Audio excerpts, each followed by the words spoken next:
température. Bien, donc ça c'était ce que j'ai dit sur les généralités d'une grandeur appliquée à la température. Maintenant, on va voir les autres grandeurs, et les grandeurs dépendent les unes des autres. C'est une relation qui est donnée, PV égale RT, Q égale C delta T. Et il faut avoir des grandeurs fondamentales, c'est-à-dire, on dit voilà, ça c'est les grandeurs de base, et puis les autres, on va les construire à partir de ces grandeurs de base. Eh bien, il y a 7 grandeurs de base, ça pourrait être 7 autres, mais celles-là, c'est celles qui ont été choisies pour la physique. La longueur, la masse, la température, le temps, l'intensité électrique, la quantité de matière, c'est les moles. Et ça, on ne va pas beaucoup l'utiliser, mais c'est important quand même, c'est le flux lumineux. Quand vous achetez des lampes maintenant, des ampoules, avant on achetait des ampoules de 50 watts, 60 watts, 100 watts. Maintenant, on achète des ampoules de 800 lumens, 1500 lumens, 12 000 lumens. Ça a à voir avec le flux lumineux. C'est une autre façon beaucoup plus précise de savoir quel éclairage vous avez besoin. Et puis, il y a des grandeurs dérivées. Par exemple, la vitesse, il faut avoir la grandeur longueur et la grandeur temps. Donc ça, c'est grandeur fondamentale, grandeur dérivée. La surface, c'est une longueur fois une longueur. Donc à partir de ça, on peut faire toutes les grandeurs dont on a besoin en physique. Alors, les grandeurs ont été, c'était un petit peu n'importe quoi, jusqu'à la Révolution française. Je dis pas chaque pays, chaque besoin, par exemple, les courses de chevaux, c'était pas les mêmes unités de longueur que pour les distances entre villes, etc. Et donc, c'est vraiment, je suis désolé de ne pas avoir une meilleure éclairage, c'est peut-être là qu'on peut gagner.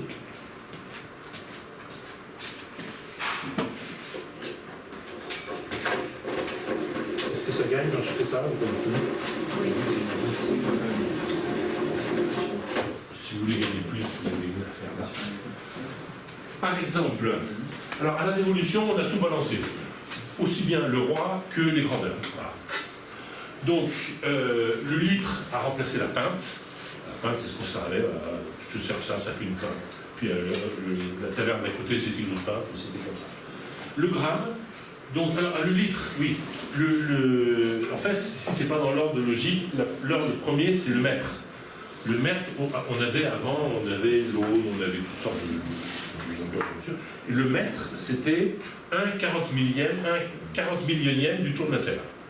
Donc 1/20 millième d'américain. Donc il y a des gens qui ont été payés pour les mesurer comme ça faisait précisément pour avoir une idée du mètre. À partir du mètre, on a fait le litre. Comment est-ce qu'on a fait le litre à partir du mètre?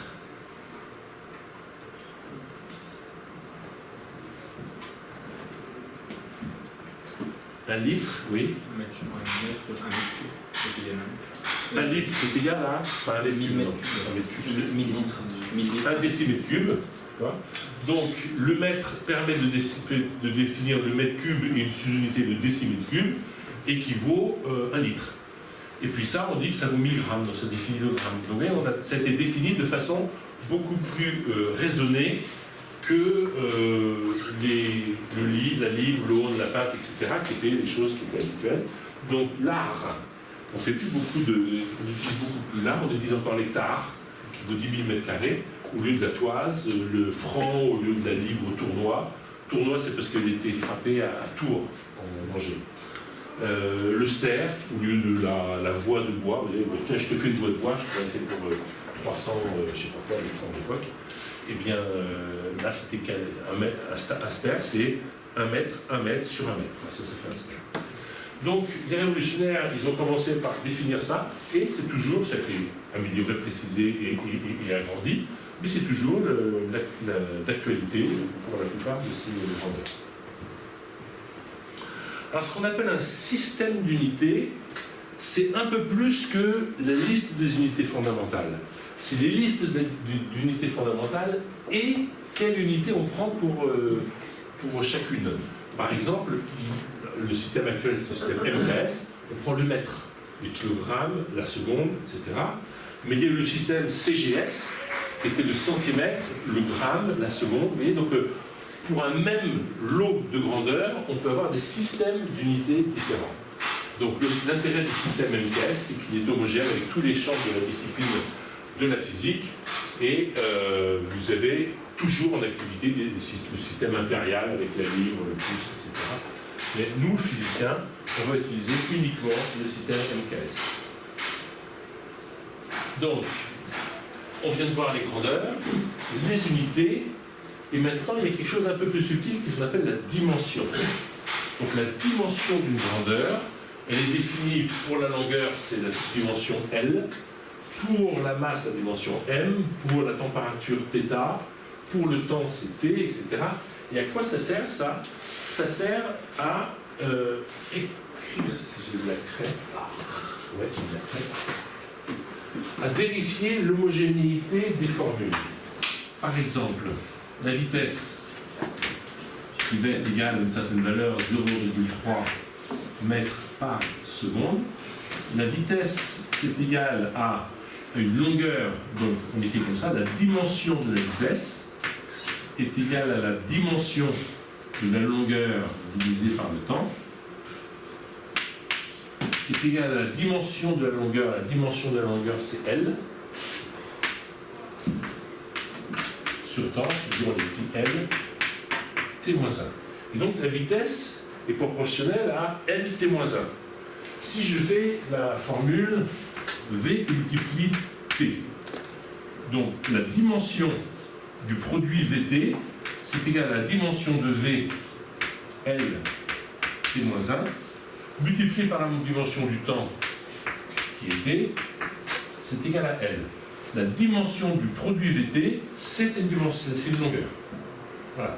Et quand vous écrivez des relations, que vous lisez des relations, il faut avoir en tête la dimension, parce que si vous n'avez pas la même dimension à gauche et à droite, si vous voulez créer par exemple V que multiplie le temps est égal à la longueur que multiplie l'accélération, ben ça ne va pas être homogène. Et donc ça peut pas être, c'est aussi stupide d'écrire ça que de dire que 1 litre c'est égal à 2,50 €. 1 litre, ça peut valoir 2,50 €, mais ça ne peut pas être égal. 1 litre, le litre, la dimension, ce n'est pas l'unité d'argent. Donc, on va apprendre à faire quelques utilisations de ça. Donc, je viens de faire la vitesse, la surface. La surface, c'est le produit de longueur. Donc, la dimension de la surface, c'est L2. Qu'est-ce que j'ai encore comme exemple? L'accélération. Donc, l'accélération, c'est la variation de la vitesse par unité de temps. Donc, quelle est la grandeur, quelle est la dimension de la grandeur accélération? Donc, on a la vitesse. Donc, la grandeur entre crochets, ça veut dire dimension de la grandeur. On dit c'est égal à, et ça c'est la dimension de la grandeur.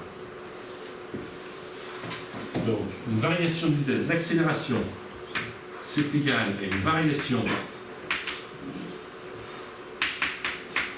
de vitesse divisée par une variation de temps, c'est-à-dire une durée. On va mettre ici par une durée. Donc, quelle est la dimension d'une variation de vitesse?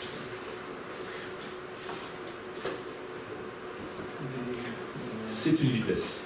Ouais. C'est LT-1, c'est-à-dire une variation de vitesse, c'est homogène à une vitesse. C'est V2 moins V1, c'est une vitesse. V. Donc, la grandeur accélération, c'était la dimension de la grandeur d'accélération, c'est égal à la dimension d'une variation de vitesse, c'est L T-1, divisé par la dimension d'une durée, qui est un temps, donc divisé par T-1, par T, c'est égal à L, T-2. Dimension d'une accélération, c'est L T-2. Les gens qui font de la physique, à force de manipuler les dimensions, c'est instantané. Vous, ça demande un petit calcul qui s'accommode très bien d'un test subtractif. Voilà, donc ça, c'est ce que vous avez ici la démonstration. Application. La loi de Newton, c'est F égale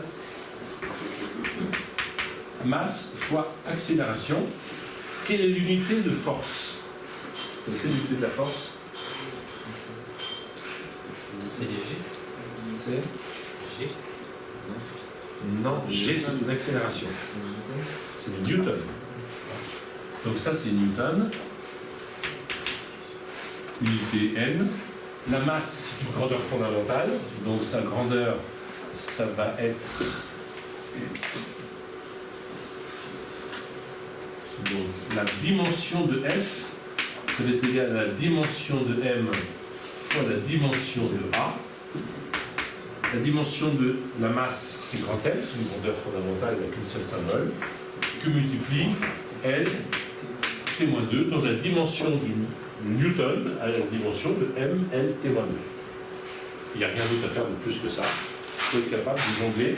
Alors, il faut connaître un certain nombre de formules de base des grandeurs. Je vous les donnerai s'il y a un test à faire. Je dirais la force se définit par, la pression se définit.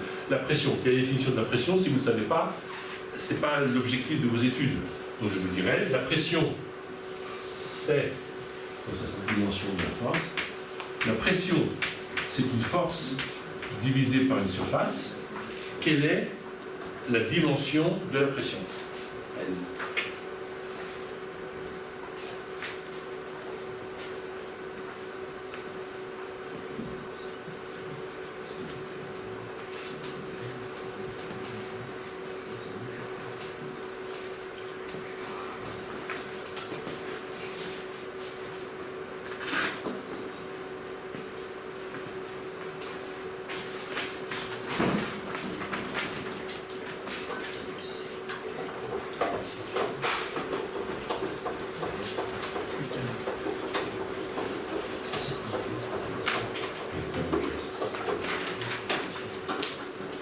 Réponse. La dimension de P est égale à la dimension de F, c'est-à-dire MLT-2, sur la dimension d'une surface au carré, donc c'est M, L-1, T-2. Voilà, vous comprenez comment ça fonctionne. C'est pas très compliqué. Mais bon, il ne faut pas confondre grandeur, unité et dimension. Ces trois notions qui sont reliées, qui chacun a leur utilité. Donc ici, vous avez la force, là, vous avez la pression. Ici,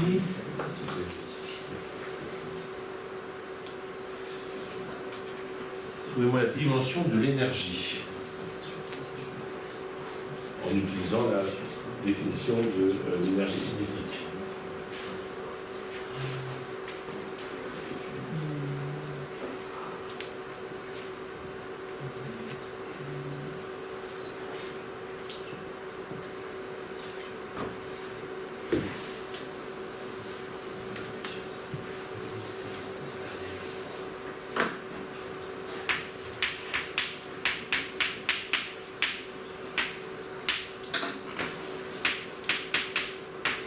L'unité de l'énergie cinétique, c'est quoi?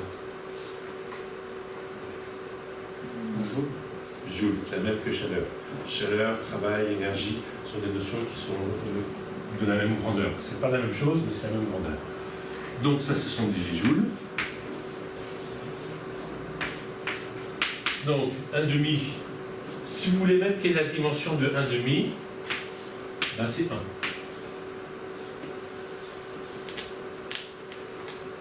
Par là. La masse, c'est M, et ça, c'est LT-1 carré. Donc, l'énergie a comme dimension M, L2, T-2. Si vous l'avez ici, M, L2, T-2.